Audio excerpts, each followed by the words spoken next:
Hi guys, magandang umaga po ulit at thankful ako sa Lord dahil grabe po yung naging views po nung aming record na video na ginawa ko sa nanay ko na kumita ng walang invite, walang recruit, kumita siya ng 3,000. Yung pong 3,000 na nakuha niya, nagsimula po yan nung March. February po kasi nag-join, March, April, May, June, July. 5 buwan na po siyang tumatanggap.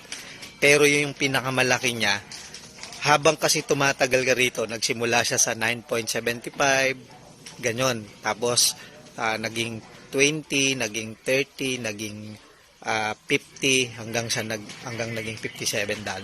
So, dollar po talaga ang kitaan dito at ang nakakatuwa po, nasa Pilipinas ka dollar ang kita mo. Ganong katindi, no? At ilan beses ba or paano ba kumikita dito sa business na pinasok namin? Simple lang po. Kung alam niyo po yung tinatawag na subscription business, napakarami niyan. Ginagawa mo na ngayon yan or ginagamit mo na ngayon. Ano yon? Yang cellphone mo, subscription po ang tawag diyan. Nagbabayad ka, bumibili ka ng load, every maubos. Subscription yun. Pagka hindi ka nakabayad, wala kang internet. Yun po yung subscription na isa. Pangalawa, yung iyong water, tubig, kuryente, yung Netflix mo, yung Zoom mo, pare-pareho po yan na ang tawag dyan ay subscription.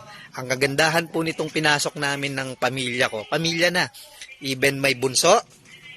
Alam niyo po ba yung bunso ko, siya na lang ang wala pang income kasi kapapasok lang po siya nung nakaraang buwan. So soon, kikita na rin yung bunso ko. 8 years old, 2 years lang po rito, alam niyo po kung magkano income na tatanggapin. Pag tumagal ka ng 2 years, $2,047. Ayaw mo ba yun? O ang mga anak ko, hindi naman nagre-recruit, hindi rin nagbebenta. Pero dahil masipag ako, kung masipag po yung nag-invite sa inyo at pumasok dito, kayo po yung malalagyan ng tao. Dahil hindi po ako titigil. Bakit? Ang target ko po, $16,000 every single month.